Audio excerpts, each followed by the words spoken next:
মুহূর্তের big breaking, BSF জওয়ানকে অপহরণ করেছে পাকিস্তানি সেনা। ভারতের এক বিএসএফ জওয়ানকে টানতে টানতে নিয়ে গেছে পাকিস্তান। এই মুহূর্তের অত্যন্ত বড় খবর, একেবারে পাকিস্তানকে কড়া বার্তা এবার ভারতীয় নৌসেনা। আইএনএস সুরাজ যুদ্ধ জাহাজ, সেখান থেকে মিসাইল ছুড়ে মহড়া ভারতীয় নৌসেনার। পরের ক্ষেপণাস্ত্র আর হাওয়ায় নয়, এমনই বার্তা ভারতীয় নৌসেনার। যে ভারত পাকিস্তান সম্পর্কে টানাপোড়েন শুরু হয়েছে। ভারতের কেন্দ্রীয় মন্ত্রিসভার নিরাপত্তা বিষয়ক কমিটির বৈঠকে পাকিস্তানের বিরুদ্ধে তাৎক্ষণিক বেশ কিছু পদক্ষেপ নেওয়া হয়। দর্শক, কাশ্মীরে হামলার পর এবার ভারত পাকিস্তান যুদ্ধ শুরু হয়েছে। ইতিমধ্যেই ভারত পাকিস্তানের সেনাদের মধ্যে গোলাগুলি হয়েছে। ভারতের এক সেনা নিহত হয়েছেন। অন্যদিকে পাকিস্তানের সেনাবাহিনী যে অ্যাকশন দেখাচ্ছেন, বিএসএফ সদস্যকে উঠিয়ে নিয়ে গিয়ে চোখ বেঁধে ফেলে রেখেছেন। ভারত পাকিস্তানের সাথে কিছুতেই পেরে উঠছেন না। পাকিস্তানের শক্তিশালী সেনাবাহিনী এবার কঠিন অ্যাকশনে গিয়েছেন। ভারত ভয়ে থরথর করে কাঁপছে। এই ভিডিওতে দেখতে পারবেন যে কিভাবে ভারতীয় মিডিয়াগুলা খবর প্রকাশ করছে ভয়ে। এমনকি পাকিস্তানের সাথে কি অ্যাকশন নিতে যাচ্ছে ভারত, দেখতে পারবেন। না টেনে পুরো ভিডিওটি দেখবেন, একটি লাইক করে আমার সাথেই থাকবেন। পাকিস্তানের যতটুকু এইটুকু হয়তো কিছু পড়ে আছে, পাকিস্তান যা নিজেদের বলে থাকে তাকেও ধুলোয় মেশাবেন প্রধানমন্ত্রী মোদী। কারণ যা করে ফেলেছে পাকিস্তান, তার আর কোনো ক্ষমা নয়, আর ক্ষমা নয়। এই মুহূর্তের বিগ ব্রেকিং, বিএসএফ জওয়ানকে অপহরণ করেছে পাকিস্তানি সেনা। পাকিস্তানি সেনার হাতে অপহরণ হয়েছে বিএসএফ জওয়ান। 26 ঘন্টা ধরে পাকিস্তানে রয়েছেন এই বাংলার ছেলে বিএসএফ জওয়ান। বিগ ব্রেকিং, ব্রেকিং নিউজ প্রথমেই। ব্রেকিং নিউজ, এই মুহূর্তে সবচেয়ে বড় খবর, বিএসএফ জওয়ানকে অপহরণ করলো পাক সেনা। ভুলবশত কাঁটাতার ছিল না বলে ভুলবশত ভারতীয় যারা চাষি কৃষক তাদেরকে পথ দেখাতে গিয়ে খানিকটা ওই পারে চলে গিয়েছিলেন বলে পাকিস্তানের বক্তব্য, এবং সেই কারণে ভারতের এক বিএসএফ জওয়ানকে টানতে টানতে নিয়ে গেছে পাকিস্তান। এই মুহূর্তের অত্যন্ত বড় খবর, পাকিস্তান এতটাই ভিখারি হয়ে গিয়েছে যে এবার তারা অপহরণ করে টাকা নিয়ে দেশ চালাতে চায়। কিন্তু ভারত এই মুহূর্তে দাঁড়িয়ে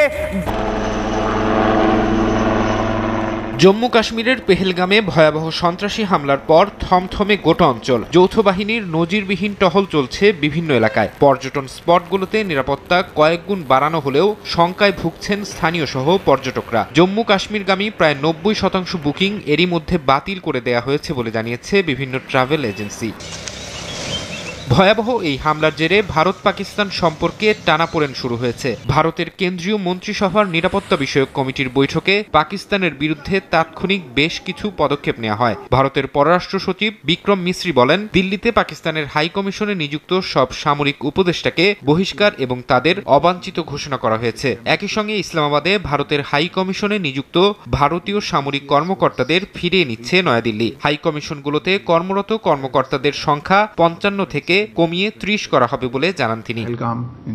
পাকিস্তানের সঙ্গে গুরুত্বপূর্ণ আটারি ওয়াঘা সীমান্ত বন্ধ করে দিয়েছে ভারত। ওই সীমান্ত দিয়ে যারা ভারতে প্রবেশ করেছেন তাদেরকে 1 মের মধ্যে ফিরে যেতে নির্দেশ দেওয়া হয়েছে। এছাড়া পাকিস্তানিদের ভারতে প্রবেশও সাময়িকভাবে বন্ধ করে দেওয়ার কথা জানিয়েছেন ভারতের পররাষ্ট্র সচিব। সার্ক ভিসায় যেসব পাকিস্তানি নাগরিক ভারতে অবস্থান করছেন তাদের ভারত ছেড়ে যাওয়ার জন্য 48 ঘন্টার সময় বেঁধে দেওয়া হয়েছে।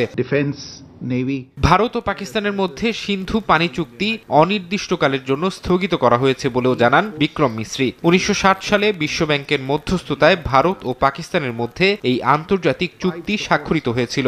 এই চুক্তির আওতায় সিন্ধু, চন্দ্রভাগা, শতদ্রু, ঝিলাম ও বিপাশা নদীর পানি পাকিস্তানে প্রবাহিত হয়। চুক্তিটি স্থগিত করার কারণে চুক্তি অনুযায়ী পর্যাপ্ত পানি পাবে না পাকিস্তান।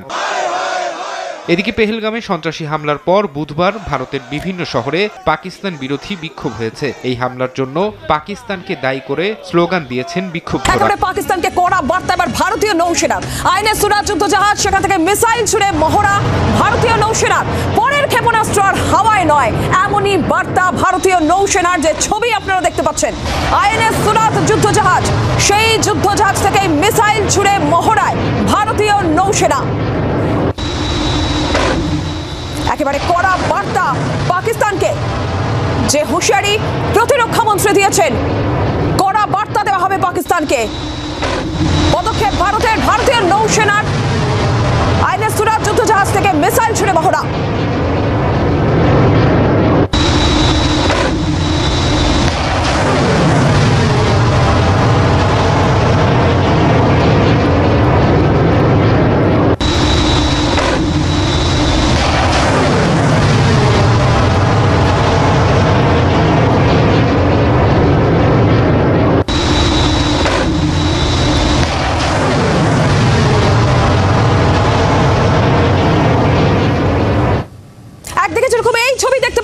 আইএনএস সুরাতের যুদ্ধজাহাজ থেকে মিসাইল ছুড়ে ভারতীয় নৌসেনার মহড়া। আর এরই পাশাপাশি আরো একটা ছবি আপনাদের দেখাবো পেহেলগাঁয়ে। সেখানে খুনি জঙ্গিদের খোঁজে চিরুনি তল্লাশি চলছে, পাহাড়ে পাহাড়ে কোনায় কোনায় তল্লাশি চলছে। কোথায় খুনি জঙ্গিরা, সেই খোঁজেই চিরুনি তল্লাশি, চপার দিয়ে তল্লাশি। যে ছবি এখন আপনারা দেখতে পাচ্ছেন পেহেলগাঁয়ে, সেখানে খুনি জঙ্গিদের খোঁজে চিরুনি তল্লাশি। প্রধানমন্ত্রীর হুঁশিয়ারি, রেয়াত কাউকে নয়, সন্ত্রাসবাদীদের রেয়াত নয়, প্রতিরক্ষা মন্ত্রীর হুঁশিয়ারি। এবং তারপরে এই ছবি।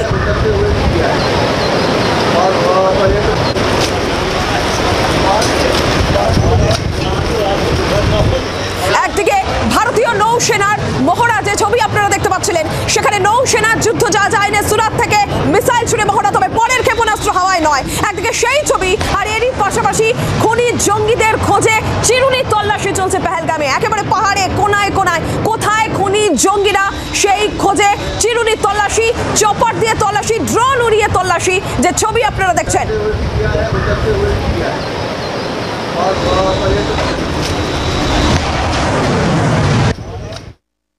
इस वक्त हम चंदनवाड़ी रूट पे है जो पवित्र अमरनाथ गुफा। প্রিয় দর্শক, আপনারা জানেন কাশ্মীরে যে হামলা হয়েছিল, যে 26 জন পর্যটক হিন্দু তারা নিহত হয়েছিলেন, সেটি পাকিস্তানের জঙ্গি গোষ্ঠী করেছে বলে পাকিস্তানের সেই জঙ্গি গোষ্ঠী স্বীকার করেছে।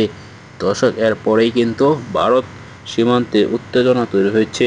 সীমান্তে একের পর এক সেনা মোতায়েন করছে, এমনকি তাদের যে সেনা মোতায়েন করছে বিএসএফ সদস্যরা, তারাও কিন্তু ঝুঁকিতে রয়েছে। পাকিস্তানের সাথে পেরে উঠছেন না। পাকিস্তানের সেনাবাহিনী তাদেরকে উঠিয়ে নিয়ে চোখ বেঁধে ফেলে রেখেছেন।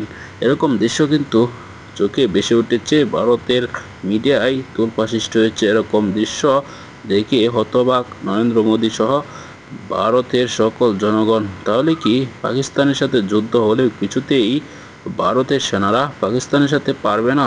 এটাই কিন্তু এখন প্রমাণিত। দর্শক, এই ভিডিওতে আপনারা দেখেছেন, এসব বিষয় নিয়ে আপনার কি মতামত জানাবেন। পরবর্তী এরকম ভিডিওগুলা সবার আগে পেতে চ্যানেলটিকে সাবস্ক্রাইব করে পাশে থাকা বেল বাটনটি অন করে দিবেন। ভিডিওতে একটি লাইক করে শেয়ার করে অন্যদেরকে দেখার সুযোগ করে দিবেন। এই মুহূর্তে বিদায় নিচ্ছি। আসসালামু আলাইকুম।